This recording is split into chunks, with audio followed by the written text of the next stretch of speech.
We have a quorum. Mrs. Gruhl, Mr. Weezer, Mr. Rosenthal, and myself, Bernard Parks, is the chair. Let me go through the agenda and see if we can get concurrence. First of all, we have the first three items are in closed session. If we can move items 5, 8, 9, and 11 on consent. And if we can move that, we have a couple of requests on those as they move forward before they come to council. On item 5, if we can approve the Office of Finance recommendation, but also be more specific in the committee report as to how we're going to apply the $45,000 credit. Is that something that the business is assured of receiving? Because it says in the report they may. We just like to clarify that if that is going back to the business as a credit. So that's on number 5. On number 8, I'd just like to ask when the Did Jim McQuiston put in a card for this? No? Okay. No. He gave us a note on it. Okay. on number 8, if we can have ask the CAO CLA, when is that your report going to be complete? Because if that is going to be done soon, whether we hold this until your report was completed. Actually, we released the report. One more. Yep. Pardon? Earlier today on that, recommending the subsidy. Okay.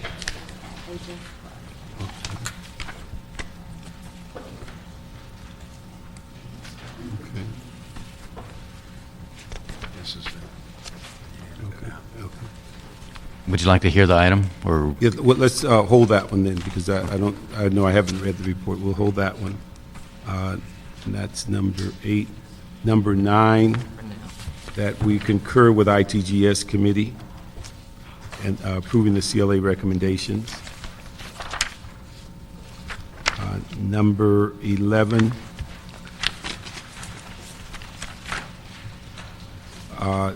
that we basically concur with ITGS and approve the motion by Cardenas and Parks, but also if we can clarify on that issue on the committee report that that this is not going to require a reserve fund loan or create a cash flow problem on this project. And then I just had to inquire whether these cameras, whether this fencing includes cameras or any security monitoring for LAX.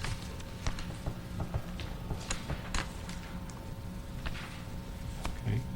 And then if we could, one thing, we continued item 12, waiting for the response of Dunn, and it's my understanding that they have a meeting for May 17th.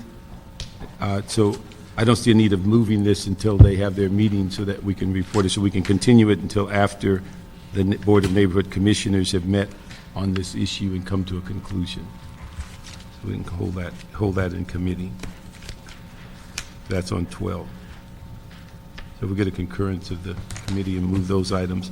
So items 5, 8, 11, and 9 will be moved. On consent, 12 will be held in committee until a response from Dunn. And so we will go into closed session on items 1, 2, and 3. move to 8? He's okay with 8. Wait a minute, pardon? I'm sorry, number 8. 8, we'll hold that until, because we haven't seen the committee report. We'll hold that until we come back. Yeah. And we're going to, 13 is also, right? Well, 13, I wanted to find out. It seems like I'm not comfortable Yeah. with 13. We can move it because they got so much money they're talking about. Well, we'll open it up for on 13, start So we with just need 13, to see if brief there's on any it questions then? on any of the cases. If not, we have to come back and have discussion here. They keep saying you won't give us. Same with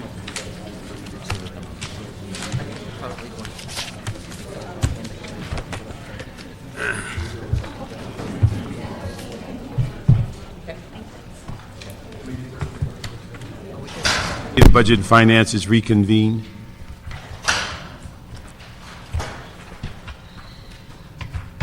Okay, we need to take up item number 4. There was some instruction on this, on that item. 4, we moved that item, received and filed, but request a couple of items returned back is that the CAO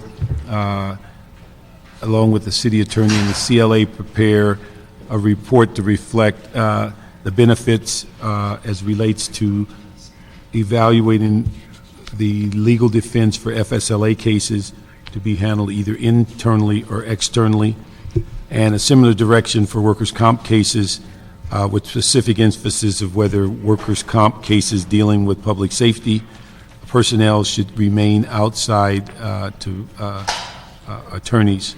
Also, that we ask that the report that was directed to Personnel Department to address their workers' comp issues and the inclusion of city attorneys in the review process be brought to this committee. And the final is that the just an acknowledgement that the controller's audit that's referenced in item 4 is within the authority of the audit committee. Okay, real good. We also discussed item 13. This was another city attorney report, and there were some instructions that came out of that report as well. Okay. On item 13, we basically approved the report that's before us to move the RFP results to the council, but also asked that the overview, we be given an overview as to the selection process and the criteria used to select these 8 firms. Also, that the CAO-CLA report on an analysis for addressing whether our litigation defense should be done inside versus outside attorneys, and that we thirdly request that the LAPD be requested to come to the council to brief the council as a follow-up to the initial Mayday briefing as to the current status of their investigation and other litigation issues. And then the fourth item is a request to the CAO to amend their April 8th, 2008 report on page 3, paragraph 1, that it be amended to reflect that that they had not received information regarding their original request, as opposed to that they received a denial for internal resources. The city Mr. attorney Chair. report. Yes. The city attorney also asked that the clerk read into the record the names of the firms that are recommended for approval. Okay. Those firms are Albright, Yee and Schmidt, Atkins and Evans, Harold G. Becks and Associates, Henshaw Culbertson, Iverson Yoakum, Patiano and Hotch, Louis Brisbois, Manning and Martyr, Myers Nave, and Michaelman Robinson. You know, maybe I missed something. They mentioned Manning, but I guess on, okay, it's on their, I see, on the notes, it doesn't have Manning. Okay, I'm with you now. Mr. Chair, Yes. may I also ask that either the city attorney or the CAO provide controller instructions for item 13? Yes. Okay. All right, so we'll move on those 2 items.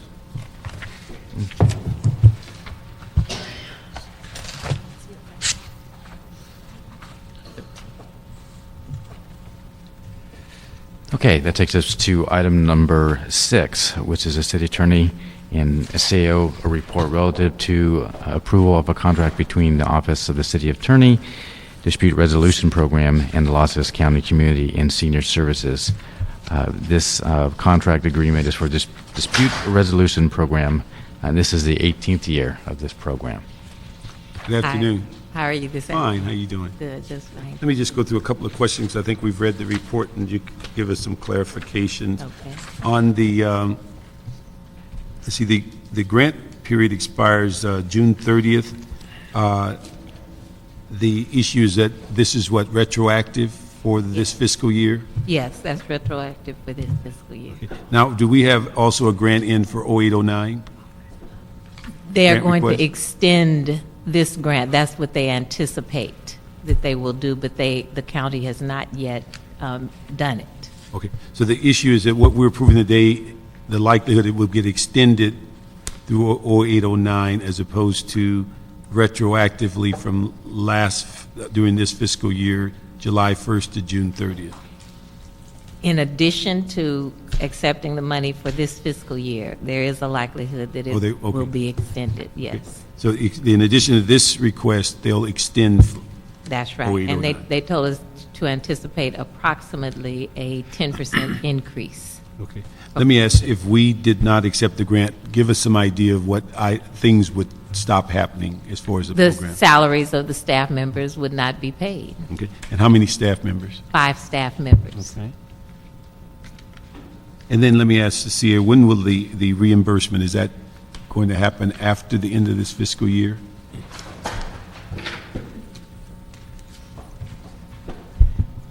The reimbursement for this particular grant has been happening on a monthly basis, so we have already been receiving reimbursements. Can you go over that again? The reimbursements for this particular grant from the county, we've been billing them on a monthly basis, and we also have been receiving reimbursements on a monthly basis. So if we go at the rate that we're going, then we will get paid, what, 30 days after we've basically submitted the request? Yes. Okay. So then the one thing I'm unclear, this started June or July 1st? This particular grant started July 1. Okay, so then they owe, when we approve this, they'll owe us for 7 or 8 months? They have already paid Paid that. us, okay. They've paid it each month. When we submit the expenses for the month, they pay them in a timely manner. All right, so we're just retroactively catching up with what they already done? Right. Okay. That's it. Jose? Just a quick question about this is a long-standing agreement for the last 17, 18 years. Have we ever got back to the table to renegotiate the terms to see that there's a fair breakdown, or do you every year automatically kind of audit it and check? Well, we are required to be monitored and audited annually. But in addition to that, we have to actually resubmit the proposal every few years. It's just in the past few years, it's been very difficult for the county to ask for the proposals to be resubmitted to issue new RFPs for dispute resolution programs. But the percentages, you feel pretty comfortable is fair in terms of us? I do in terms of what we accomplish each year, yes. And I appreciate having the opportunity to evaluate what we do and you know, to be out there competing to ensure that we do it the best. Thanks. Do we have any expectation of ever having a full reimbursement, or is that just the way the program works? Is it? It works on a monthly reimbursement basis, so the full at the end of the fiscal year. I mean, for the full amount of the For the grant? full amount? Is there No, ever- there's a requirement that any agency receiving the county funds must match dollar for dollar. okay, that's part of the grant. So we would never have the expectation that they would take care of the full amount of the program expenses. All right, thank you very much. We'll move the City Administrative Office recommendations. Okay. Thank you. Thank you. Okay, item number 7 is the City Attorney and CEO report relative to the Joint Powers of Verification Unit Grant. And this is the 9th and 10th year of that particular grant.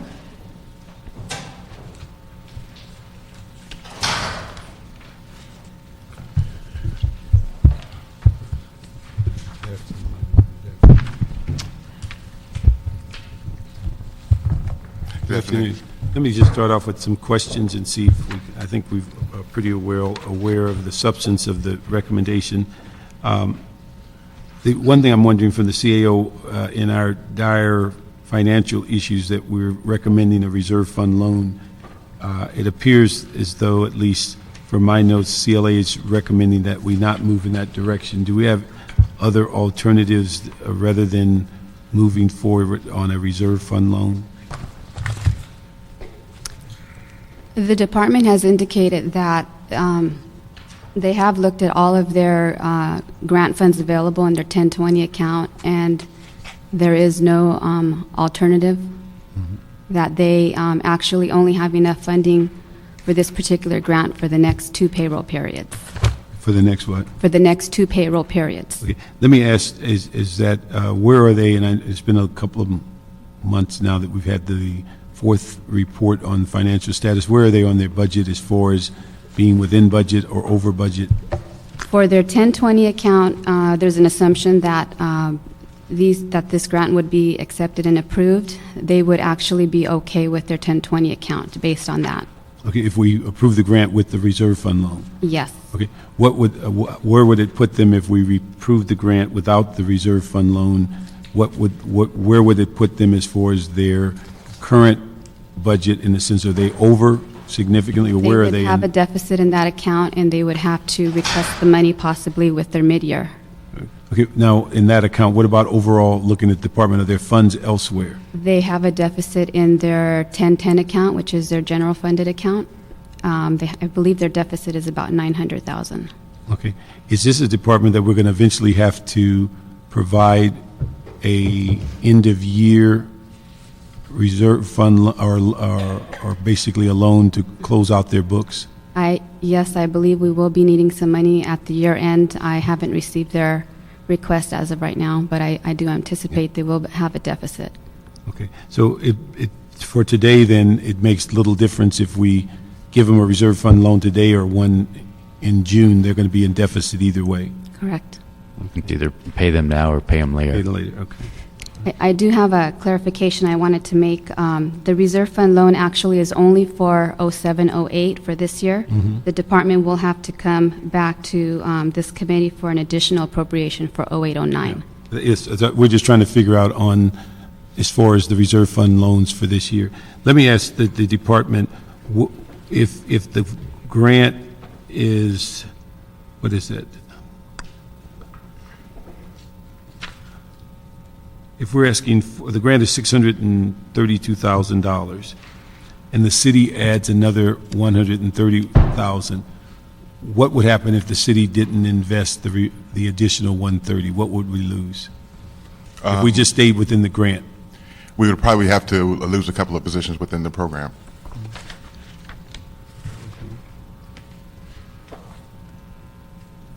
Because this is a state-mandated program, and we are following it, but they're costing us about $132,000 in addition to what they're giving us. Correct. Okay. So we'd end up with what, I'm guessing, 10 positions versus 12? At this point, it's 11.5 positions, and we would probably lose 2 positions, so it would probably be 1 verifier and 1 support staff person. Okay. I mean, is this accurate that this grant provides about 12 positions? Yes. Okay. So you'd end up being 10? What would that impact be on the workload? A significant impact. It would be, just in terms of the number of claims that we'd have to file on a daily basis. We would have to cut back in terms of the number of claims we could actually work with, because we wouldn't have the manpower to be able to manage all those claims. And what's the shortfall? Does that mean that the request for these funds would be lengthened as far as our response? Or just what is the downside if we went from 12 positions to 10 positions? On average, we process about 30 new claims per month per verifier. 150 additional bills per month per verifier. So if we had to eliminate a position, if it was a verifier, those are 30 different claims that we wouldn't be able to process, and 150 additional bills that we wouldn't be able to process if we lost at least 1 verifier. Okay, but I mean, we would be delayed in responding. We wouldn't lose the ability to pay them, but it would be delayed? Or are we saying we would lose the funding for them? Well, we're mandated to be able to process these claims and bills within a certain time period. Within the claims itself, we have to have those processed within 90 days. And with a full complement of staff, we're able to do that. If we lost a position, we would not be able to do that, and we're mandated by the state to be able to get that done. But the state's mandating us to do it within 90, and then they're period. giving us enough money for 10 positions instead of 12. Is that accurate? Their grant covers roughly, what, 10 positions? If we had to minus the amount of money that we're That being the paid, city's putting forth enough money for 2 of the 12. we're actually just paying for the fringe benefits, right? Okay, well, that's the 132?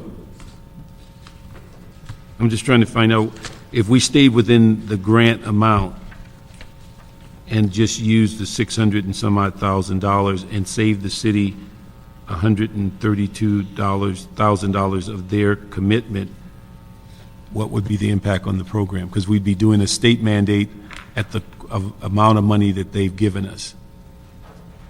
The impact would still be significant. We would still not be able to process those claims within the time frame that we're looking for. That's mandated by the state. So if we have 90 days to be able to process a particular claim, without the full complement of staff, we wouldn't be able to process all those particular claims. We would lose one of our verifiers. One verifier manages 30 different claims per month, and in addition to 150 bills. If that one position is lost, then we wouldn't be able to manage that workload based on the amount we're paying. We'd be delaying responding to our... We'd be delaying the response, and we wouldn't take care of the mandate in terms of the number of days that we have to process both the claims and the bills. What happens if we miss the mandate of 90 days? We would probably look at having to deal with the state and possibly lose part of our funding for that if that happened. It's mandated by the state that we have to do that. So without those time frames being met, we would possibly lose that grant money. Have we talked with the state about the lack of funding they've given us for their mandate?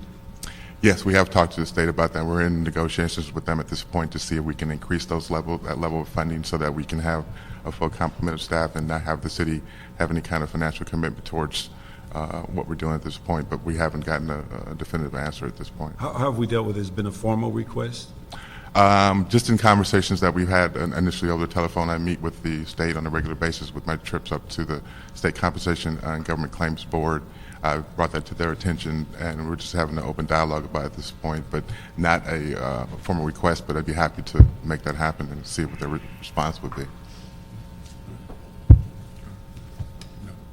Let me ask, being that we're going to pay me now, pay me later, I think what I'd like to do is support the CLA's recommendation that we not move the reserve fund at this time, and that we catch them at year end, so we can do it all at one time. The other thing I'd like to ask the CAO and the department to get together and look at this year to work with the state and we have two choices. One, that we comply with their mandate and stay within their allotted dollars, and that the city not absorb the remaining dollars outside of the grant, and that we, particularly since we're moving towards 0809, that we look at how we not be responsible for the $132,000 in 0809. And we basically deploy based on what they give us.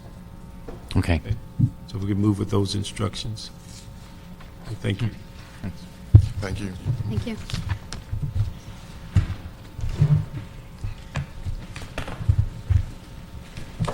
Okay.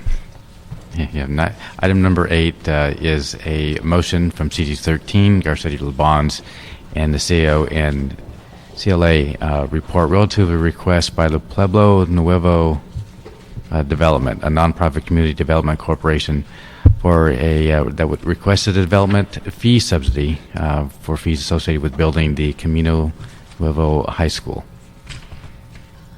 And did you? I'd just like you to I know I didn't get a chance to read it. Can you kind of give us a thumbnail of the report so that we know exactly what the recommendations are? It's Maria Gutierrez with the City Administrative Officer.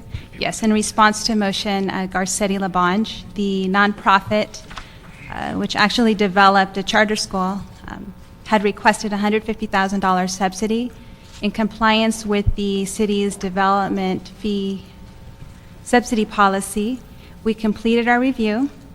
We recommend $39,192.25, which would be refunded to the Department of Building and Safety, from the Department of Building and Safety and the Bureau of Engineering. It would be refunded to the nonprofit since they've already paid this fee. The funds that would be used would be the general city purposes special fund fee subsidy reimbursement account. So we would basically, building safety would refund the money they paid, and then the subsidy would then replace that in building the safety's account. We would first have to transfer the GCP funds to the departments, And then the departments would refund the money to the nonprofit after that money has So- been But transferred. this fits within the policy on developmental policy. Yes. Okay, thank you. We'll move that item. Mr. Parks, on number 7, the CAO has a technical amendment to read into the record. Okay. On 7?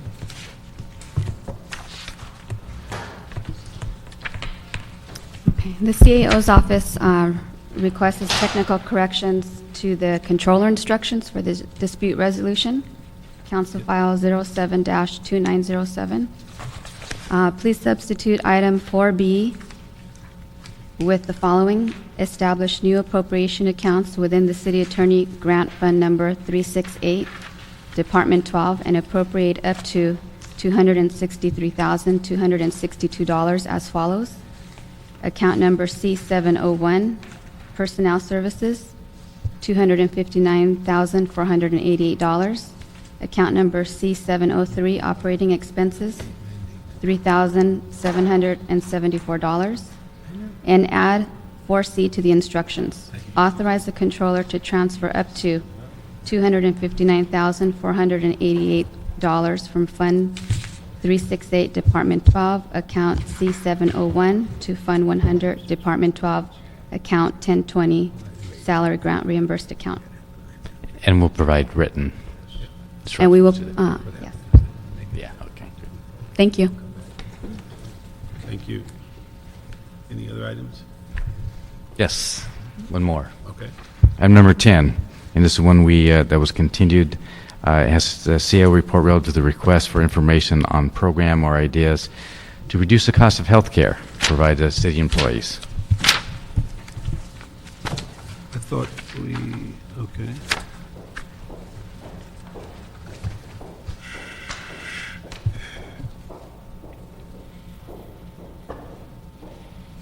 Let me just say, one thing I think this committee asked for all that RFI, and just want to say thank you to the Personnel Department for going through that effort, and I think it gave us some good information to put in the RFQ, and just wondered where are we on the RFQ and the timeline, and are we going to meet our due date as it relates to getting that in play before the existing contracts expire?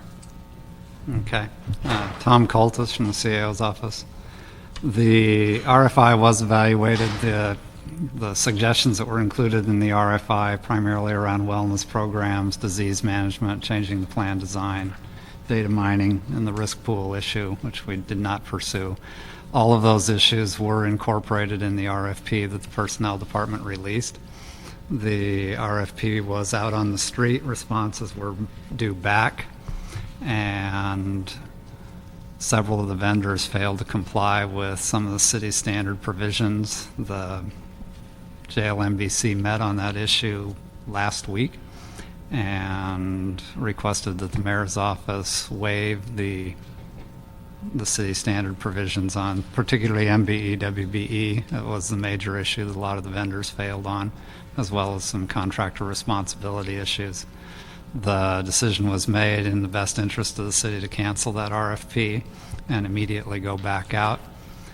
And at this point in time, the Personnel Department can tell you exactly where they are on that process, but at the moment, if all things hold true to the timeline, we will still be able to evaluate the responders and put those plan design changes in effect for January 2009. One thing I was unclear, did they just fail to respond, or did they just not have the wherewithal to basically give the information? I didn't quite understand.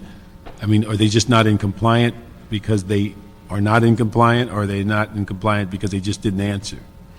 It was twofold. Some of the respondents that were non-compliant just didn't respond. Others failed a portion of it. So there was both. Okay, if we go off RFP, how do the ones that just failed it, how do they then become part of the process if we're not going to waive the city rule? The decision was made to waive the MBE, WBE portion. So anyone who was non-compliant in that, as long as they were compliant in everything else, they just need to resubmit. the vendors who were non-compliant in other areas will have to get their act together and make sure they're compliant. What would be the benefit of the city to waive in companies that are not compliant with MBE, WBE kind of compliances? Why would we do that? The decision was made by the JLMBC to have a larger pool of vendors to choose from, was to waive that. Yeah, but one of the things I'm concerned about, that we have a larger pool, and one day you're going to bring us a recommendation, and just judging from what I've seen in the council, they generally are not sensitive to companies that do not comply with these standards. So have we just created work for ourselves, or maybe recommend a company that is not compliant, that the council may not be sensitive to that decision in the first place? They'll have to be compliant with everything else on the second submission of the RFP. If they're not compliant with the rest of the standard provisions, they're non-compliant. I know, but I'm saying, but I have not seen the council willing to ignore that significant requirement of WBE and the MBE requirements. So I'm just wondering what the perception is if from the Labor Council, that if one of these companies is successful in getting into consideration, do they believe that the council is just going to ignore one of our long-standing requirements? It was the mayor's office that had the authority to waive that. I know, I'm saying, but was it considered as to what the council has sent a pretty clear message of where they stand on those issues? I think that issue was considered as to whether or not you strictly adhere to your standard provisions at the possible expense of doctor-patient relationships with large portions of our employee base. The decision is, the fundamental question for the JLMBC was, is canceling that RFP process that resulted in a bunch of non-compliant vendors in the best interest of the city? And we think it was, for two reasons. First, making sure that we get the broadest spectrum of companies competing for our business is in our best interest. And to have, if it had been anything other than MBE, WB, for example, one of the lesser city standard provisions, if they had failed that and we had thrown out a major vendor who potentially had a great product because they failed to fill out one document, that would be a loss to the city. And so the decision was made. We think it's in the best interest. The second one, which is also a critical issue, is doctor-patient relationships, which is if vendors fall out, then the potential exists to disrupt those relationships. Now, we have disrupted relationships in the past around a very small percentage of the workforce, but not on a large scale. And so looking at both those issues, it looked like it was in the best interest to cancel, go back out, and in conjunction with the mayor's office waiving the MBE, WBE requirement, we should still be in a place where we can award a contract for the full range of services that were identified in part by the RFI. Okay, what's the process? Is it going to come to council before you award the contract? Historically not. Historically, the plan design issues are within the purview of the Joint Labor Management Committee. So the RFP is released, it's evaluated, the Joint Labor Management Committee will review it for plan design changes and also for the appropriate vendors to select to deliver the products that we have underneath the plan. And those have not gone back to council in the past. Yeah, hi. Good to see you. A couple of quick questions, and I'd love to see if we can get an appreciation of this. Politically speaking, I know it sounds difficult, but offering a two-tier benefit structure that would reduce costs and coverage for new employees while maintaining our commitment to existing employees. Did we ever discuss this historically in the city about a two-tier system, grandfathering, godfathering everybody in, and then looking at a different strategy going forward? We have two tiers in one place specifically. Back in the 80s, there was a decision to move the retirement contribution for new employees to 6%. and hold the retirement contribution age-rated for the existing employees. So old folks like me are contributing under the age-rated rule, which is much less than 6%, and younger people like Mary Ann are contributing the 6%. So there are places where we have two tiers. That's the major one. On health care, we have not specifically gone down two tiers yet. It's a possibility. Is it one that I would expect the unions to embrace with a great deal of enthusiasm? No. And fundamentally, if you want to drive change in your healthcare cost structure, you need to impact the whole, as opposed to what will arguably be a slowly growing workforce in the near future. Yeah. Because I think in the budget process this year, Karen has said 2 years I've been around, there's a structural deficit that we have to deal with. The mayor talks about structural deficit. Part of us understand part of the reality of our budget is so much goes to fixed costs of personnel issues, period. So the basic job of government, which people perceive is going out and doing the humps or doing the tree, all that, is concerning to folks. So what I'd like to see in the budget process is an appreciation of what our costs are for health care, for existing employees and for retired employees, and just have a healthy discussion to understand the health care implications. That's why, politically speaking, Sheila Kuehl's concept puts it out in the honest open about reality, but we don't within our mix of issues just because of the difficulty of dealing with it and the out-of-control healthcare costs, especially every year it gets worse and worse and worse and so on. But we need to appreciate it. So that will be a question, not for this report, but a question for the future is, if we had a two-tier system, could we have a two-tier? Forget the politics for a minute, but just the cost factors and the healthcare costs in general.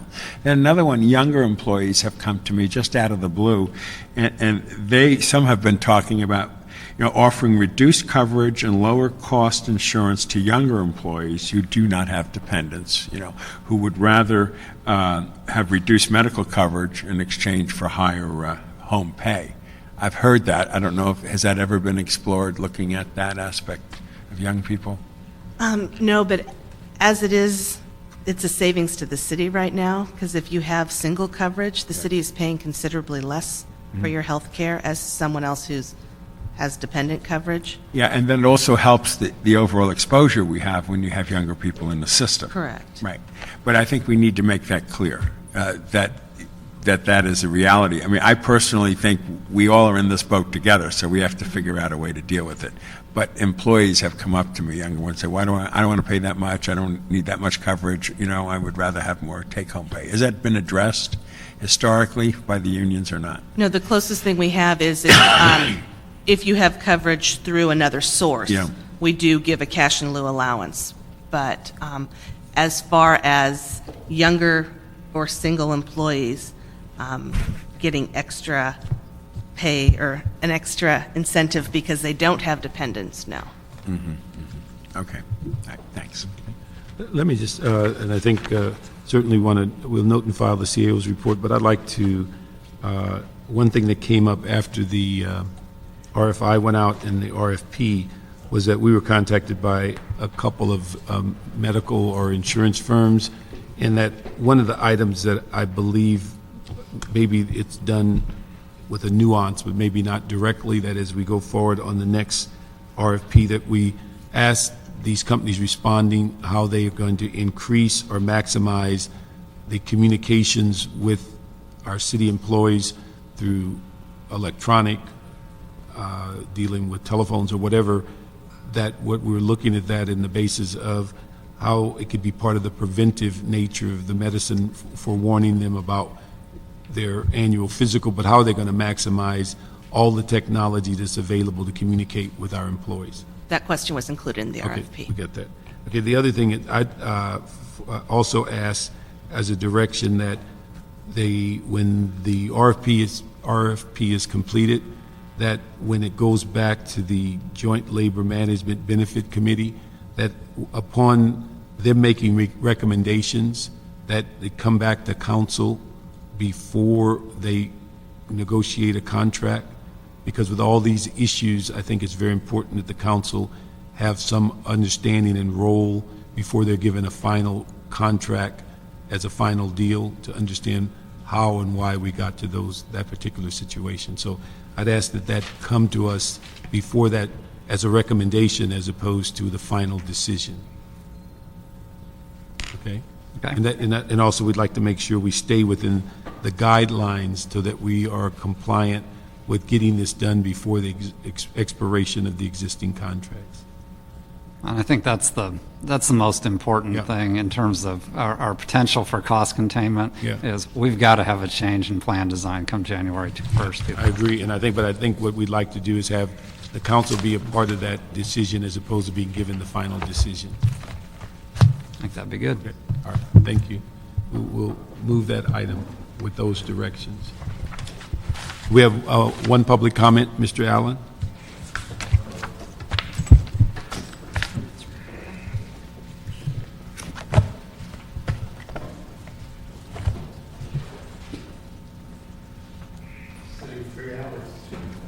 Sorry, Mr. Allen. Bless you. If I'd have saw that card earlier, we asked you earlier.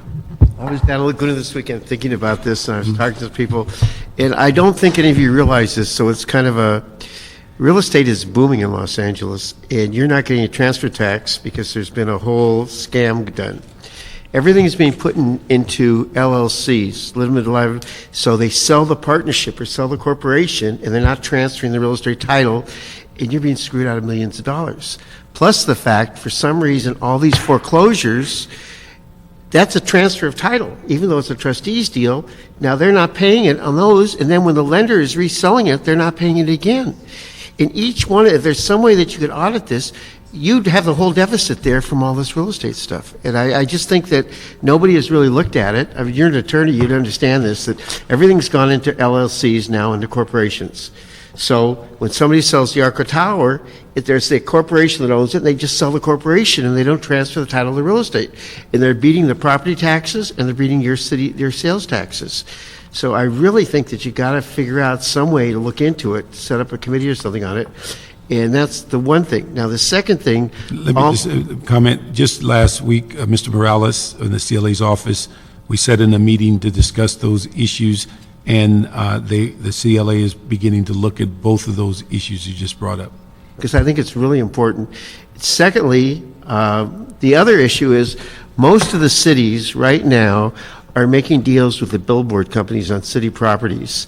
Now, I want to just give you a quick example. Now, I've just been, because I was on this ad hoc committee and I've gotten very involved in it.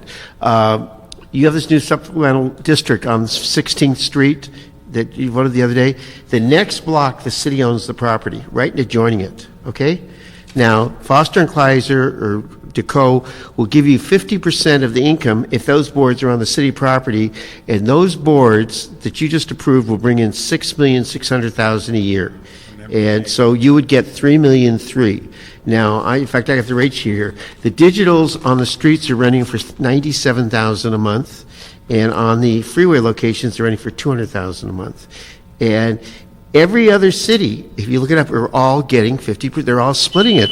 And so I think it's you need, we used to have a billboard ad hoc committee, which I happen to have chaired a long time ago at the city council. And you really got to look into that, because I don't want to go into this other thing because you're tired, it's late. But they were doing it because of the settlement of the billboards on Santa Monica Boulevard.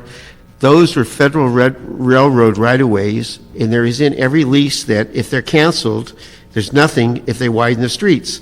So it was all a bogus deal. And that MTA yard was, I've got a file I'll give you, was offered for $1 a year for 50 years to the city 3 years ago, and it was approved. And then because it's contaminated land and nobody wants it. And they repaired buses for 50 years. And then 3 years ago, I've got the file here, it came back to the council to buy it for $3 million, and then she wanted a supplemental billboard district on that property down there, and the council somebody turned it down because of the contamination, and then it came back in again with them wanting this area here. And I mean, we have a mutual friend, Brian, who told me about this, how I mean, this is a public company that's being sold for $19 billion, and the contract in the city is worth $10 billion of all these digitals, plus the fact that they have violated it because they haven't given the addresses, and yet they're still building them. So you really got to get some kind of a committee going that does this. I'll give you another example. The street furniture was done through the Public Works, through the street services. City gets 25%, and the electricity comes from the street lights, so the city's paying for the electricity. The airport, it's one of my close friends, Tim Dazé, just negotiated the contract with Deco, which is George Maniac, who used to be president of Clear Channel. At the airport's getting 70% on the billboards, right? Because there's that much money in it. So between this transfer tax and the revenue you should be getting from outdoor advertising, you'd have the whole deficit right there.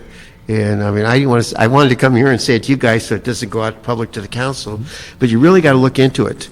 And I'll go one step further and suggest to you, you may know of him, there's a gentleman named Marvin Rudnick who recently retired as the head of the organized crime strike force for the U.S. Attorney's Office, who lives in L.A.